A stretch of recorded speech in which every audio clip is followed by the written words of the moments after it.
జిల్లా SP madam గారికి స్వాగతం సుస్వాగతం.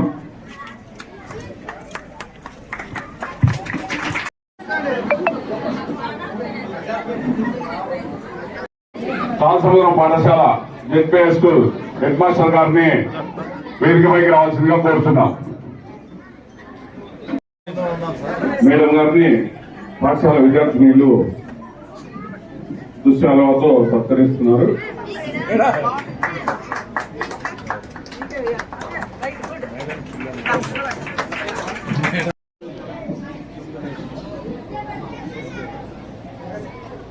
మన గౌరవ అధికారులు మీకు తెలియజేస్తారు. ఇప్పుడు మన డిఎస్పీ గారు ఈ కార్యక్రమాన్ని ఉద్దేశించి మాట్లాడవలసిందిగా కోరుతున్నాం. నాయకులందరికీ హృదయపూర్వక స్వాగత సమాజంలో మా పాఠశాలకు వస్తే మా పాఠశాల వచ్చి గతంలో ఇది సమాన హక్కులు ఉన్నాయి.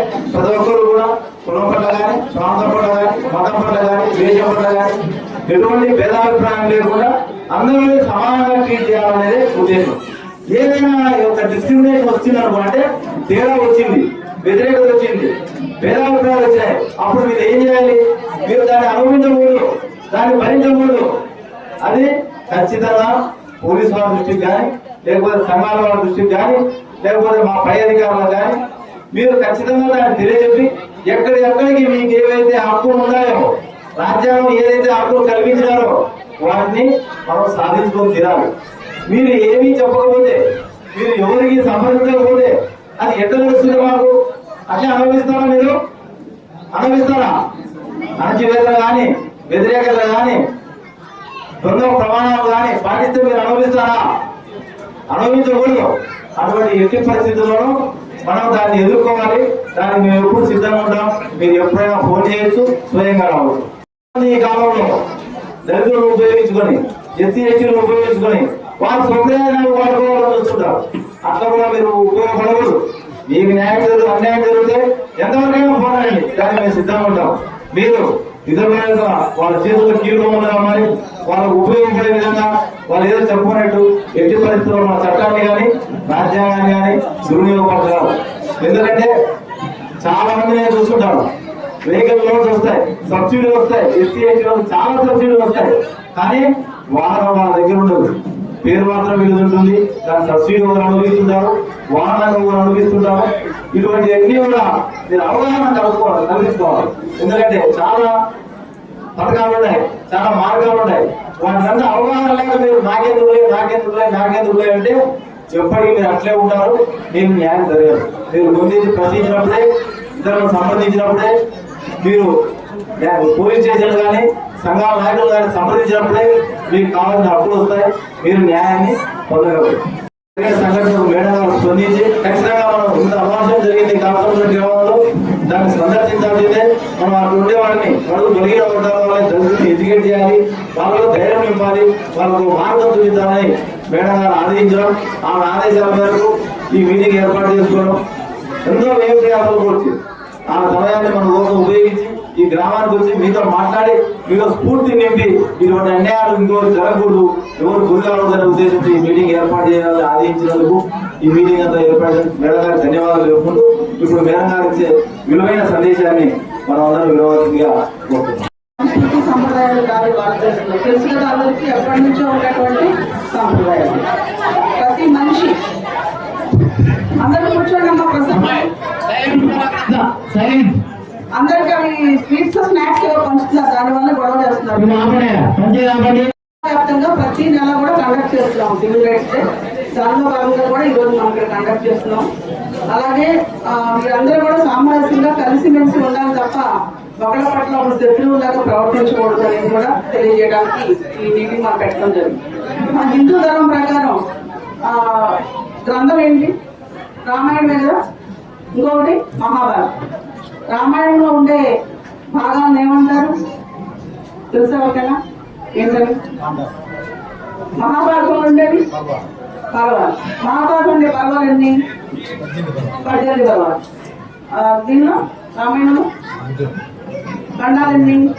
దాని పేరేంటి చెప్పాలి కదా.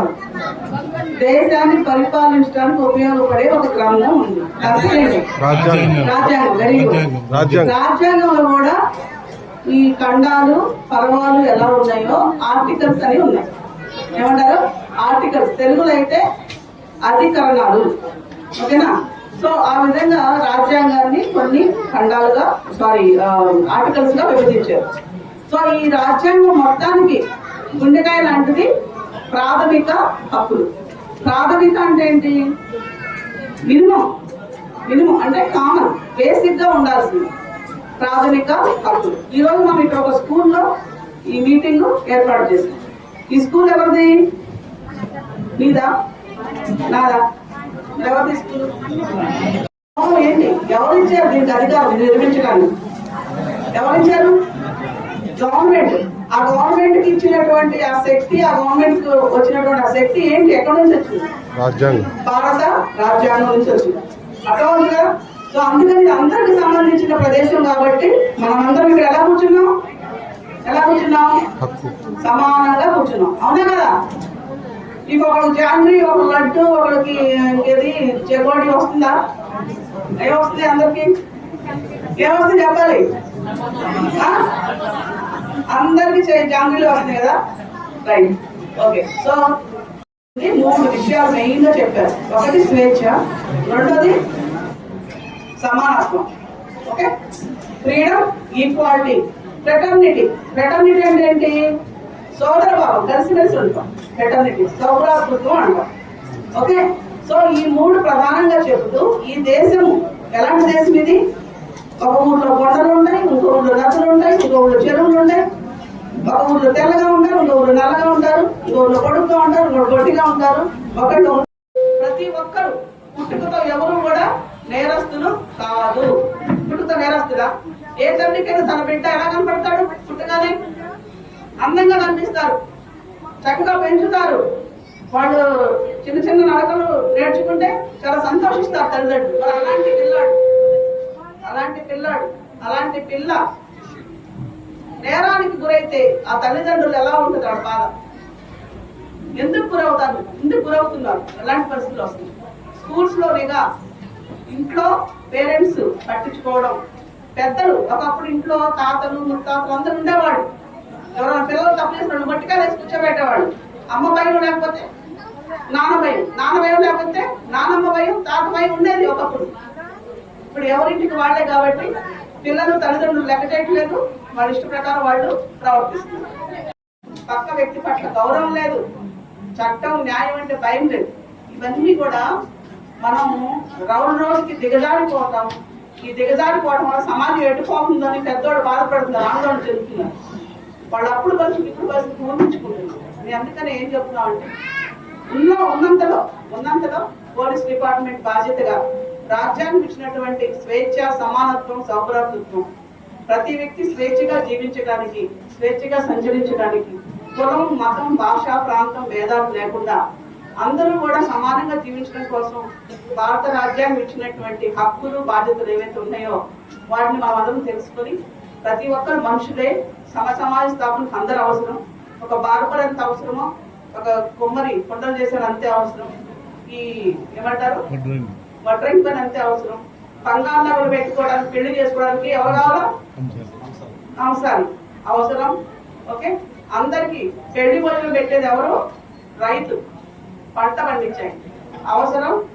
ఆ గిన్నెలు కడిగేవాళ్ళు, గిన్నెలు తయారు చేసేవాళ్ళు, అవునా, డప్పులు కొట్టేవాళ్ళు, బ్యాండ్ వాయించేవాళ్ళు, ఎంతమంది అవసరం చూడండి. ఒక పంటకి కానీ ఒక పెళ్లికి కానీ చేస్తారని చెప్పి ఆశిస్తున్నాను. మా డిఎస్పీ గారు ఏమైనా ప్రమాణం చేయిస్తే I be very happy. All the best to all the villages. Thank you.